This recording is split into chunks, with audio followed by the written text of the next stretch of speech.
Good afternoon. A big day in the stock market today. The market was up 346 points on the Dow, which brings us well above 25,000 again. And people are saying, what on earth has changed?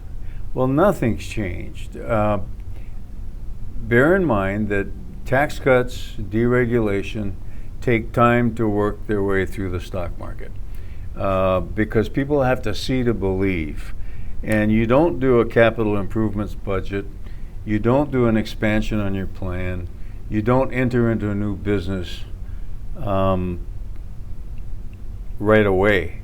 You have to calculate it out, and the lower tax rate should make more things a go rather than a stop. So as these go issues begin to take place, you have to put out bids, you have to hire contractors. It takes a while till it actually hits the economic numbers. And we're 6 months into the first year of this tax cut, and we're starting to see things hit the numbers. The economy is moving up to about a 3% rate of growth now, contrary to what President Obama said a few years back, that we were at a new norm of 1.5%, and that was maxed out. We could never grow beyond that. We're just starting to grow.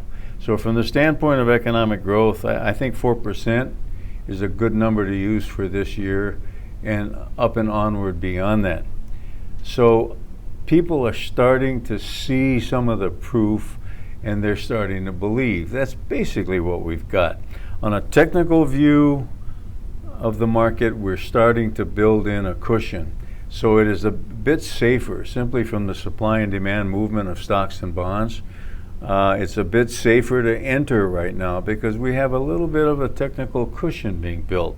So that adds to the confidence. Corporate earnings, big upswing, and more to come. So from a valuation standpoint, the market is not expensive, it's relatively cheap, and the future looks wonderful. Okay, so those are all the good things that keep pushing on the market a little bit. The negatives, tariffs. We cannot analyze tariffs. We don't know where the tariff, the negotiations for NAFTA, where any of these things end up. The president invokes a 25% tariff on cars that are imported. And just take a Porsche or take a BMW or a Mercedes. You know, this hurts Germany. It frightens Germany. But even more so, Mercedes and BMW probably outsource seats or frames or shock absorbers or something to a Vietnam and a lesser developed country. Those countries get really hit with this. So the danger of a tariff is that it's a domino effect into the economic numbers and you can't tell. But so far, we don't have anything really in effect. These are all threats. So one can't analyze it, but we have to watch it because a bad tariff situation, a trade war, could undermine this wonderful growth that I described earlier. Then you've got the geo problems, the North Korea, the Iran. Does this disintegrate into war? Where are we going? We're optimistic because the North Korean people are now deciding that they want to talk rather than lob missiles. Yeah, I guess that's a positive. But we have to be prepared for bad news on that front. You know, Trump could abort, or the North Korean leader could abort the meetings and leave, and it probably caused a sag in the stock market. So there's still a degree of uncertainty on a macro picture, on a global picture, but by and large, the internals of the United States are very positive, more positive than they've been in well over a decade.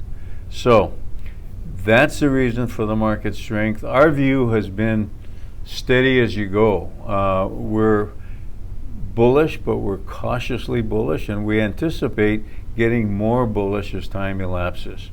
But this is all good news, and just wanted to give you a new view, which is really the old view that we've had for quite a while. Have a good evening.